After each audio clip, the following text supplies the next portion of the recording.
ناظرین، یہ بات پی ٹی آئی کے لیے تازہ ہوا کے جھونکے سے کم نہیں کہ عمران خان ایک بار پھر سرخرو ہو گئے۔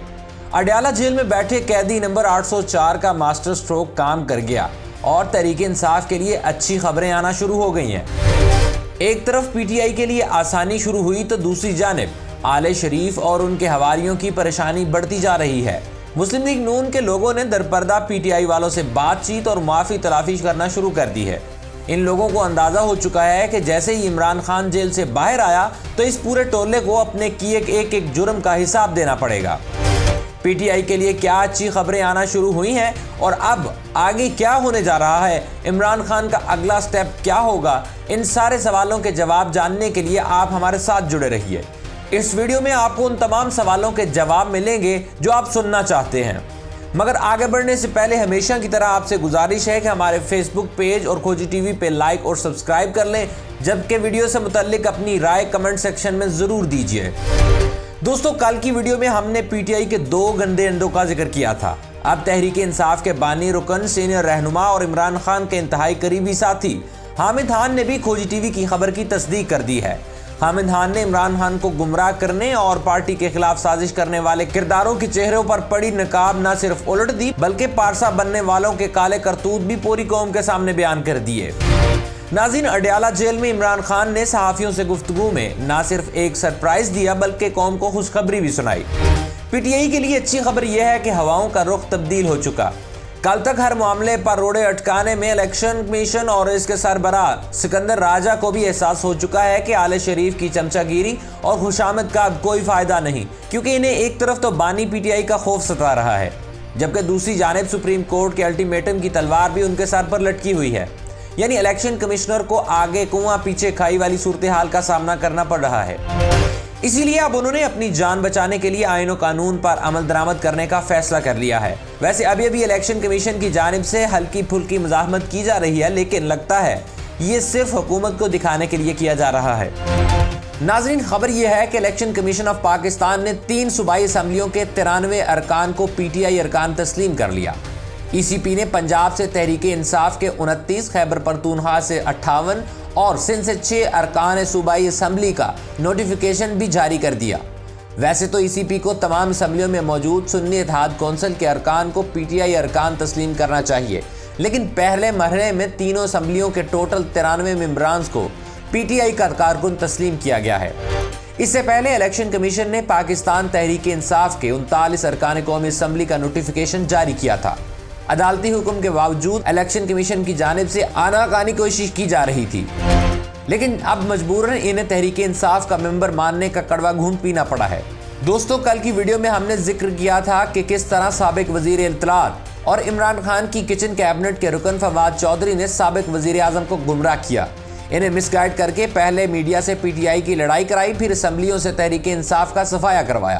تو جب کڑا وقت آیا تو ڈٹ کر کھڑے ہونے، تکلیفیں، مشکلات اور صحبتیں برداشت کرنے کی بجائے عمران خان کی پیٹھ میں خنجر گھومتے ہوئے پتلی گلی پکڑ کر نکل گئے۔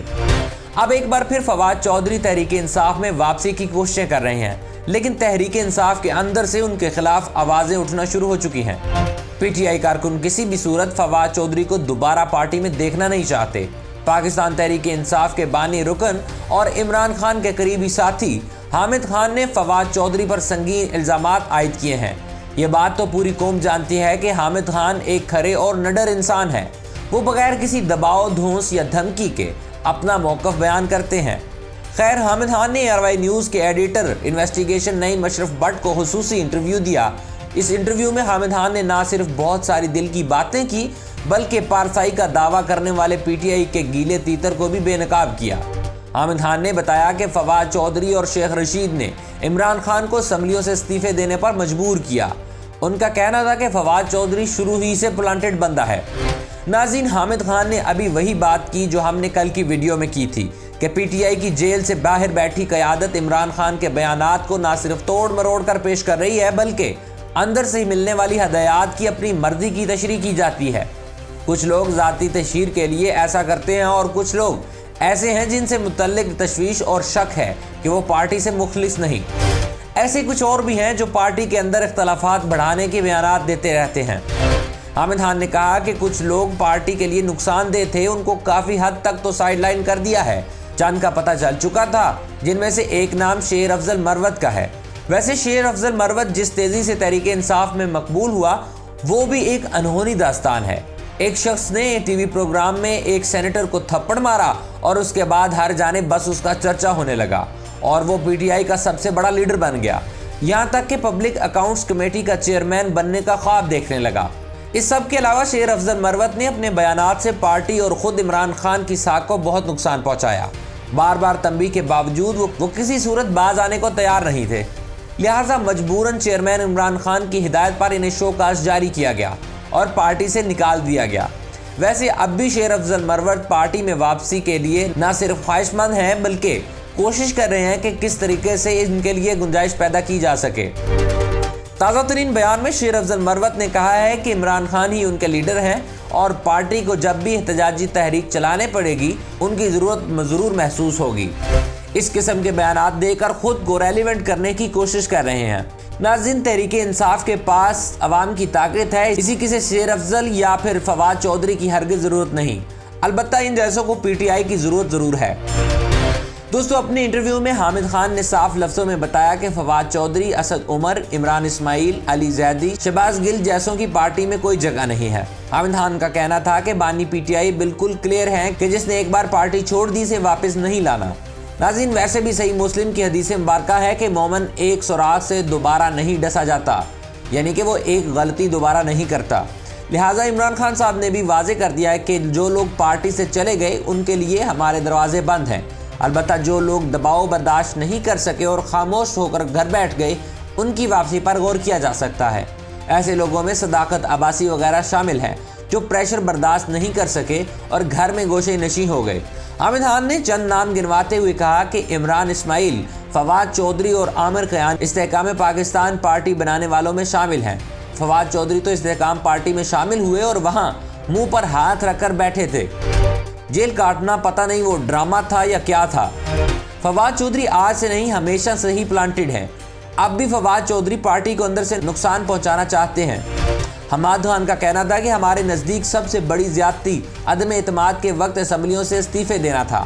شاہ محمود اور پرویز الہی نے بتایا کہ فواد چودھری اور شیخ رشید نے پی ٹی آئی کو استعفوں پر مجبور کیا تھا۔ اب خود اندر سے ہی حامد خان جیسا بندہ گواہی دے رہا ہے کہ کون تھا جو بانی پی ٹی آئی کو ورگلاتا رہا، لیکن فواد چودھری کی بے شرمی اور ڈھٹائی دیکھیں کہ اب بھی وہ پی ٹی آئی میں واپسی کا نہ صرف خواہش مند ہے بلکہ باقاعدہ لابنگ بھی کر رہا ہے کہ کس طرح سے ان کی تحریک انصاف میں واپسی ہو جائے۔ ناظرین، چیزیں اب پاکستان تحریک انصاف کے حق میں ضروری ہو رہی ہیں، لیکن پی ٹی آئی کے باہر موجود رہنماؤں کو اپنے رویوں پر نظر ثانی کی ضرورت ہے۔ ایک تو باہر موجود قیادت کارکنوں سے بات تک کرنے کو تیار نہیں، دوسرا لیڈرز کے درمیان کوارڈینیشن کا انتہائی فقدان ہے۔ اسی طرح بے سروپا بیان بازی اور گفتگو سے پارٹی کا بیانیہ نہ صرف کمزور پڑتا ہے بلکہ جگ ہنسائی کا باعث بھی بنتا ہے۔ مثال کے طور پر عمران خان نے اڈیالہ جیل میں ہونے والی پچھلی سماعتوں میں صحافیوں سے گفتگو میں اعتراف کیا تھا کہ ہاں، میری گرفتاری کے بعد جی ایچ کیو کے باہر احتجاج کا میں نے ہی کہا تھا، لیکن اس بیان کے بعد جب صحافیوں نے اسد کیسر سے اس متعلق سوال کیا تو وہ مکر گئے۔ انہوں نے تردید کرتے ہوئے نہ صرف آئیں بائیں شائیں کی بلکہ ایک طرح سے عمران خان کو جھٹلا دیا۔ اس کے بعد سلمان اکرم راجہ نمودار ہوئے اور انہوں نے کہا جی خان صاحب نے خود جی ایچ کیو کے باہر احتجاج کی کال دی تھی۔ اب ایسے میں کنفیوژن یہ پھیلی کہ آخر ماجرا کیا ہے۔ اگر عمران خان نے اعتراف کیا تھا تو اسد کیسر کو کیا ضرورت پڑی تھی کہ وہ اس بیان کی تردید کرتے؟ خیر، اب عمران خان نے ایک بار پھر general headquarters D H Q Rawalpindi کا باہر احتجاج کی کال دینے کی تصدیق کی ہے۔ اڈیالہ جیل میں توشہ خانہ ریفرنس کی سماعت کے موقع پر صحافیوں سے گفتگو میں عمران خان کا کہنا تھا کہ انہوں نے پارٹی سے کہا تھا کہ اگر مجھے گرفتار کیا تو جی ایچ کیو پر پرامن احتجاج کریں، میری گرفتاری پر کنٹونمنٹ پر بھی احتجاج کریں، اور یہ بات 12 مرتبہ پولیس تفتیش میں بھی بتا چکا ہوں، کیونکہ جہاں مسئلہ ہوتا ہے وہیں احتجاج کیا جاتا ہے۔ صحافیوں نے عمران خان سے سوال کیا کہ احتجاج تو پرامن نہیں رہا۔ اس پر انہوں نے کہا کہ احتجاج اس لیے پرامن نہیں رہا کیونکہ انہوں نے پلان بنا لیا تھا۔ خیر، صحافیوں سے گفتگو میں عمران خان نے اپنے نیوٹرل والے بیان کی بھی وضاحت کر دی۔ صحافیوں کی جانب سے سوال کیا گیا کہ پہلے تو آپ کہتے تھے کہ نیوٹرل جانور ہوتا ہے، لیکن اب آپ خود آرمی چیف کو یہ پیغام دے رہے ہیں کہ وہ نیوٹرل ہو جائیں۔ اس پر عمران خان نے کہا کہ ان کے بیان کا غلط مطلب لیا گیا۔ دراصل ان کا مطلب تھا کہ فوج بطور ادارہ غیر جانبدار ہے، اور عمران خان کا یہی وہ بیان ہے جس نے مسلم لیگ نون کی نیندیں حرام کر رکھی ہیں۔ باخبر حلقوں کا دعویٰ ہے کہ عمران خان کی رہائی بھی اب بس چند دنوں کی کہانی ہے اور اسی ماہ کے آخر میں پی ٹی آئی کے لیے مزید اچھی خبریں آنے کا امکان ہے، لیکن اب کی بار عمران خان صاحب کو ابھی سے حکومت سنبھالنے کی تیاری کرنی ہوگی۔ عثمان بزداروں، محمود خانوں، فواد چودھریوں، علی زیدیوں، شہباز گروں جیسے نوسر بازوں سے بچنا ہوگا۔ حامد خان، یاسمین راشد، عمر چیمہ، اعجاز چودھری جیسے جینون سیاسی کارکنوں کو آگے لانا ہوگا، اور امید ہے کہ اب کی بار پاکستان تحریک انصاف کی حکومت نہ صرف ملک میں تبدیلی لا سکے گی بلکہ نیا پاکستان بھی بنا سکے گی، جس میں امیر اور غریب کے لیے دو نہیں بلکہ ایک ہی قانون ہوگا۔ اور آخر میں ہمیشہ کی طرح دعا ہے کہ اللہ رب العزت اس ملک کو نیک اور سچے حکمران عطا فرمائے اور اس ملک کے لوٹنے والوں کو عبرت کا نشان بنائے۔ آمین ثم آمین۔ پاکستان زندہ باد۔